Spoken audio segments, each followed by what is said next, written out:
नमस्ते किसान मित्रों, मैं हूं जितेंद्र राजपूत। कृषि एकता मंच मेरे यूट्यूब चैनल पे आपका स्वागत है। तो किसान मित्रों, आप देख सकते हो कि केला खेत में मैं खड़ा हूँ और मैं यहाँ से गुजर रहा था। तो मुझे केला खेत में काफ़ी सारी प्रॉब्लम्स मुझे दिखाई दी, काफ़ी सारी दिक्कतें मुझे दिखाई दी।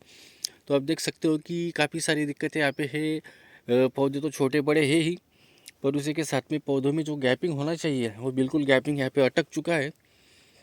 और काफ़ी सारी दिक्कतें यहाँ पे दिख रही है मुझे, जो आप देख सकते हो। बिल्कुल भी यहाँ पे जो पोंगा सही ढंग से निकलना चाहिए वो बिल्कुल भी निकल नहीं रहा है। टोटल तरीके से किसान मित्रों यहाँ पे कैल्शियम बोरॉन की डिफिशियंसी आपको दिखाई दे रही होगी। और अभी आप देख सकते हो कि जिस तरीके से अभी उत्तर भारत में किसान मित्रों क्लाइमेट बना हुआ है वो काफ़ी कॉम्प्लिकेटेड है। और रात का जो टेम्परेचर है वो मिनिमम 12-13 के करीब जा रहा है, 15-12-13 इस तरीके का हो रहा है। तो इसमें किसान मित्रों काफ़ी सारी दिक्कतें केला खेती में आती है, क्योंकि केला खेती को उष्ण और दमट हवामान चाहिए होता है। और न्यूनतम जो तापमान होता है वो मिनिमम 20 डिग्री के करीब अगर होता है तो ठीक है। अगर उससे नीचे अगर 15-12-13 तक अगर चला जाता है तो काफ़ी सारे उसमें दिक्कतें आती है। जो न्यूट्रिशन जो सप्लाई होती है किसान मित्रों, वो बिल्कुल पूर्ण तरीके से हो नहीं पाती है अंदर का जो ठंड के कारण, क्योंकि ये टोटल तरीके से वाटर सेल होती है। पानी का प्रमाण इसमें काफ़ी ज़्यादा होता है, मिनिमम 60-70%, 70% के करीब यहाँ पे पानी का प्रमाण जो होता है केला पौधों में ज़्यादा होता है। और इसी के कारण जो अंदर की जो गतिविधियाँ है वो टोटल तरीके से स्टॉप हो जाती है।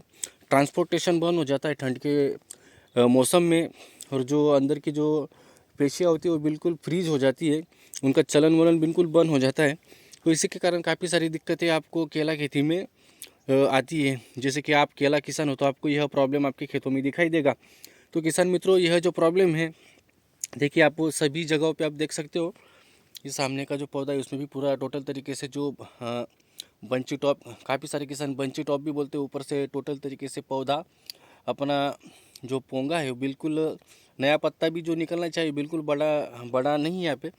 और छोटे पत्ते भी दिख रहे हैं। और पौधा का जो हेल्दी हमें जो होना चाहिए वो बिल्कुल दिख नहीं रहे हैं यहाँ पे, क्योंकि पुराने पत्ते से नया पत्ता है कभी भी बड़ा ही निकलना चाहिए। तो उस तरीके का यहाँ पे पोर्शन दिखता नहीं है। और सभी जगहों पे आप देख रहे हो टोटल पौधा अटक चुका है, एक जगह पे नहीं सभी जगहों पे पौधे आपको अटके दिखेंगे किसान मित्रों। और जब भी इस तरीके की परिस्थिति किसान मित्रों आपके खेतों में होती है तो किसान मित्रों, यह परिस्थिति में आपको काफ़ी सोच समझ के इसमें न्यूट्रिशन की पूर्ति आपको आपने करनी चाहिए। अब देखिए, क्योंकि सबसे पहले तो जो अभी उत्तर भारत में जो ठंड का मौसम चल रहा है तो इसमें इसी के कारण ठंडी कम होने के कारण, टेम्परेचर की पूर्तता ना होने के कारण, क्लाइमेट उसको एकदम सम प्रमाण में ना मिलने के कारण, क्योंकि रात का टेम्परेचर टोटल तरीके से लो होना और दोपहर में एक हल्की गर्मी लगना, वापस से शाम को ठंड का मौसम आना, हाँ ठंडी हवाएं चलना, ठंड का प्रमाण बनना, तो ऐसा जो एक जैसा एक समान जो यहाँ पे वातावरण जो मिलना चाहिए केला पौधों को तो मिल नहीं पाता। और काफ़ी सारी दिक्कतें आती है, पौधा अटकते हैं, पौधे आपके पीले होते हैं। जो फोटोसिंथेसिस की प्रक्रिया होनी चाहिए वो बिल्कुल निरंतर रूप से चलती नहीं है। उसमें क्लोरोफिल नहीं बनता है, उसमें जो स्टार्च बननी चाहिए, जो ग्लूकोज बनना चाहिए, शुगर है, जो इस तरीके की जितने भी किसान मित्रों यहाँ पे जो हार्मोन्स जिस तरीके से डेवलप होने चाहिए, शुगर जिस तरीके से यहाँ पे बननी चाहिए, प्रोटीन्स बननी चाहिए, बिल्कुल निरंतर रूप से चलती नहीं, उसका जो काम है वो अटक जाता है। तो इसी के कारण काफ़ी सारी दिक्कतें आती है। जो नीचे का जो जाइलेम और फ्लोएम होता है, जो अन्न जो सिस्टम होता है जाइलेम फ्लोएम का, जो नीचे से अन्न वाहिनी और जो जलवाहिनी होती है उसका जो ट्रांसपोर्टेशन है उसके बॉडी के अंदर का, उसमें भी काफ़ी सारी दिक्कतें आती है। तो आपको ये जो प्रॉब्लम है, अटकने के प्रॉब्लम आपको काफ़ी सारा आता है। और सबसे बड़ा इफेक्ट ठंडी में आपको जो पौधा सुप्त अवस्था में निकल जाना, सुप्त अवस्था डोरमेंसी, यानी टोटल तरीके से पौधा आपको खड़ा रहेगा। आपको अभी यहाँ पे जो आप पौधे देख रहे हो किसान मित्रों, वो टोटल तरीके से सिर्फ खड़े हैं। आपको ऐसा लगेगा कि केले का पौधा यहाँ पे बढ़िया है, तो किसान मित्रों ऐसा कुछ नहीं, पौधे सिर्फ पुतले के जैसे ही खड़े होते हैं, सिर्फ खड़े हैं नाम के। पर इसमें जो अंदर की जो आंतरिक जो मूवमेंट है वो जितनी होनी चाहिए उस तरीके से बिल्कुल भी नहीं किसान मित्रों। तो आपको यह पौधा दिखेगा कि यहाँ पे टोटल तरीके से मैं बोलना चाहूँगा कि यहाँ पे पौधे पूर्ण रूप से ट्रेस में निकल चुके हैं किसान मित्रों। और ट्रेस में जब भी पौधा निकल जाता है तो इस तरीके की परिस्थिति वहाँ पे बन जाती है किसान मित्रों। तो जब भी पौधा आपका अगर ट्रेस में निकल जाता है, ठंड का मौसम जब भी आप देखिए, ठंडी जब भी बढ़ती है, ठंड का मौसम, रात का टेम्परेचर अगर अचानक से घट जाता है तो काफ़ी सारी दिक्कतें आती है। दिन का भी टेम्परेचर, क्योंकि अभी दिन के टेम्परेचर में बहुत अभी 28-30 के करीब ही दिन का टेम्परेचर चल रहा है और रात का टेम्परेचर काफ़ी नीचे जा रहा है। तो ऐसी परिस्थिति में काफ़ी सारी दिक्कतें आती है। और जो पौधा आपका ट्रेस में निकल जाता है तो ट्रेस में से निकालने के लिए सबसे पहले आपको किसान मित्रों आपके पौधों को आपको ट्रेस में से निकालना है। आप जितना इसको ट्रेस में से निकालोगे उतना ही जो पौधा आपका है वो अच्छी तरीके से और अच्छा ग्रो कर पाएगा। तो इसी के लिए मैं आपको एक यहाँ पे विधि, आपको एक ट्रीटमेंट बताना चाहता हूँ। जब भी आपके खेतों में, केला पौधों में अगर क्लाइमेट सही तरीके से नहीं बना हुआ है, अगर हाई टेम्परेचर है अथवा लो टेम्परेचर है, तो अभी जो ठंड का मौसम सभी जगहों पे चालू है, तो आपको यह दिक्कतें काफ़ी सारी अभी कि सभी किसान मित्रों को दिखाई दे रही होंगी। पौधे पीले होना, पत्ते की साइज छोटी होना, अथवा यहाँ पे जो गैपिंग होना चाहिए वो गैपिंग बिल्कुल ना होना। तो किसान मित्रों इसके लिए जो पोंगा भरनी में सभी किसान मित्रों को बोलता हूँ, और जो मेरे भी काफ़ी किसान हैं तो उनको भी मैं अभी सभी को यह करवा रहा हूँ। तो आप यह परिस्थिति में आप पोंगा भरनी कर सकते हो तो आपको एक ज़बरदस्त रिजल्ट, आपको एक 8 दिन के भीतर ही आपको एक तगड़ा एक रिजल्ट आपको दिखाई देगा। जिसमें आपको लेना है 200 लीटर की टंकी में 1 लीटर ट्रॉफी, 4 गन, एक प्रोसिल ट्यूब, और उसमें आपको मैग्नीशियम सल्फेट अथवा आप जिलेटेड जिंक का प्रयोग कर सकते हो 250 ग्राम। और प्रति पौधा मिनिमम, प्रति पौधा आप यहाँ पे 150 से 200 ग्राम। अगर आपके पौधे बड़े हैं, इस तरीके के हैं, तो यह पौधे तकरीबन किसान मित्रों मेरे अनुमान से आप 4 से 4.5 महीने के पौधे मुझे दिख रहे हैं। तो यह परिस्थिति में आप 200 ग्राम अगर प्रति पौधा 200 ग्राम के हिसाब से अगर आप यहाँ पे कॉर्नफिलिंग अगर पोंगा भरनी करोगे ऊपर से, तो इसका रिजल्ट आपको काफ़ी ज़बरदस्त आएगा। क्योंकि ये जो आप ऊपर से बॉडी में दोगे तो, क्योंकि ऐसे भी किसान मित्रों अभी ठंड के हिसाब से जो भी आप खाद नीचे दे रहे हो, वो एक खाद आप नीचे दे रहे हो पर वो खाद पूर्ण तरीके से काम नहीं कर पा रहा है। नीचे से जो उसका ट्रांसपोर्टेशन होना चाहिए, जड़ें चलनी चाहिए, उस तरीके की जड़ें काम नहीं कर पा रही। मैं उसमें भी आपको बताऊंगा उसके लिए क्या करना है। पर सबसे पहले आपको जो पोंगा भरने में बोल रहा हूँ, वो पोंगा भरने आप यहाँ पे करोगे तो पूरा वो बॉडी में हो के एक खाँचा भर के वो नीचे जाता है। जैसे वो नीचे जाता है तो सीधा रूट को, यानी ऊपर से भी काम करता है और जड़ों में से भी काम करता है। यानी नीचे की जो जड़ें होती है आपकी, वो भी एक्टिव होती है। और पौधा का जो अंदर का जो गतिविधि है, मूवमेंट है, जो पौधा आपका पूर्ण तरीके से स्टॉप हो चुका है, वो उसका जो स्टॉप हो चुका है तो ट्रेस की वजह से होता है। तो यह ट्रेस से धीरे धीरे करके किसान मित्रों ये निकालने का काम करता है। और एक 8 दिन के अंदर ही आपको यहाँ पे एक ज़बरदस्त रिजल्ट मिलता है। जो मैंने आपको बोला वो आप ज़रूर नोट कर लीजिए। अगर आप केला किसान हो तो ज़रूर आप एक बार ज़रूर ट्राई करिए। आप 2000 प्लांट पे अथवा 1000 प्लांट पे आप जरूर ट्राई कर सकते हो। मैंने आपको जो विधि बताया है, जो मैंने आपको ट्रीटमेंट बताया है, काफ़ी ज़बरदस्त है किसान मित्रों। ठंड के मौसम में आपको यह जो मैंने बताया पोंगा भरने का आप ज़रूर करें, एकदम एक्सीलेंट इसका रिजल्ट है। और दूसरा मैं आपको बता रहा था कि आप जो खाद दे रहे हो वो टोटल तरीके से किसान मित्रों बंद हो चुके हैं ठंड में। क्यों बंद हो चुके हैं? क्योंकि टेम्परेचर टोटल तरीके से, अगर रात का टेम्परेचर अगर 12, 13, 10 के करीब जा रहा है, 8 कहाँ पे तो 8 के करीब जाता है राजस्थान जैसे एरिया में। रात का टेम्परेचर तो मिनिमम 6-5 तक चला जाता है किसान मित्रों। अगर वहाँ पे पोमोग्रेनेट की खेती होती है तो उसमें वो क्रैकिंग की समस्या काफ़ी आती है। काफ़ी उसको जो निष्णात होते हैं वो उसको कैल्शियम बोरॉन की भी डेफिशिएंसी बोल देते हैं, पर वो ऐसा नहीं होता है। वो क्रैकिंग की समस्या किसान मित्रों आती है अगर ठंड का मौसम ज़्यादा बढ़ता है तो ऊपर का जो साल होता है उसका दाड़म का, तो फटना, क्रैकिंग होना शुरू हो जाता है। तो ये काफ़ी सारी दिक्कतें आती है। पर अपना यहाँ पे केला खेती में जैसे ही आप नीचे खाद दे रहे हो तो खाद ज़्यादा करके पड़ा रहता है, काम नहीं कर पाता है टोटल तरीके से। जो नीचे की भी सजीव सृष्टि है टोटल तरीके से वह यानी सुप्त अवस्था में चली जाती है किसान मित्रों। तो इसको एक्टिव करने के लिए आपको जो आप पानी दे रहे हो, पानी को आपको थोड़ा ज़्यादा चलाना है। यानी समझ लीजिए कि अगर आप 4 घंटा पानी अगर हर आप एक दिन में दे रहे हो तो वही पानी को आपको डबल करना है। भले आप फिर उसमें 2 दिन का गैप करें, पर पानी को थोड़ा फुल चलाना है। पानी को आप फुल चलाए उसका मतलब ये नहीं है कि आप पानी को पूरा भर भर के दोगे और यहाँ पे गिचड़ करके रख दोगे। आपको ऐसा वापसा कंडीशन देख के आपको वापस भेज करके कंटिन्यूटी उस 100% आपको तो एक जैसा ही आपको भेज करके रखना है। तो आपका पौधा पीला नहीं होगा, पौधा का हरा रहेगा, उसमें ठंड का असर इतना होगा नहीं। क्योंकि जो आप पानी भी दे रहे हो तो पानी किसान मित्रों ज़्यादा तो देना ही है, पर उसको सोच समझ के ही देना है। वहाँ पे नीचे ज़्यादा कीचड़ भी ना हो जाए और ज़्यादा ओवर वाटरिंग भी ना हो जाए, ताकि ओवर वाटरिंग भी करने जाओगे तो उसकी जो जड़ें हैं तो सड़ना, काली पड़ना शुरू हो जाएगी।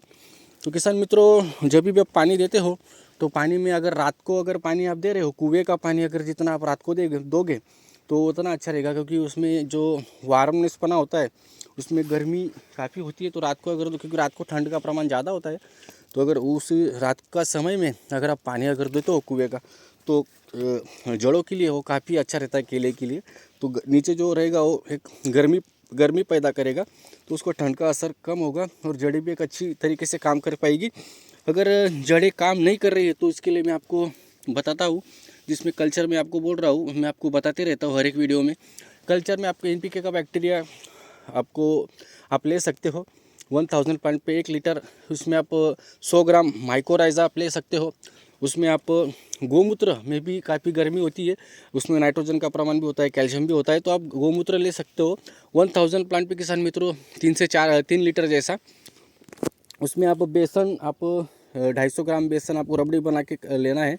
और उसमें जो गुड़ होता है, गुड़ में भी गर्मी का देने का काम करता है किसान मित्रों। जो दारू वाला गुड़ होता है, देसी गुड़ काला, वो आप ले सकते हो मिनिमम 300 ग्राम के करीब 1000 प्लांट पे। 300 से 400 ग्राम, आप 500 ग्राम लेंगे तो भी चलेगा। और इसे 2 लीटर पानी में सब चीज़ें आपको डाल देनी है और 48 घंटा आपको रखना है। उसमें 1 से 2 दिन आपको रखना है और आपको यह ड्रिप से अप्लाई कर देना है आपको 2 दिन के बाद में, अथवा 1 दिन के बाद में, आपको जैसा ठीक लगे।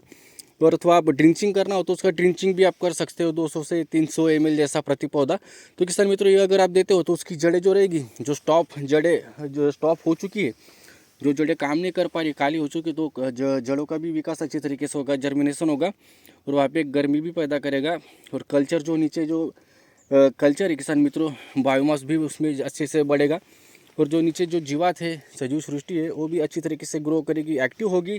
वहाँ पे ऑर्गेनिक एसिड्स रिलीज होंगे, तो आपका जो खाद पड़ा हुआ है वो काफ़ी अच्छे तरीके से काम करेगा किसान मित्रों। तो आप यह ठंड के समय में ज़रूर मेरा शेड्यूल अप्लाई करिए, काफ़ी अच्छा रहेगा।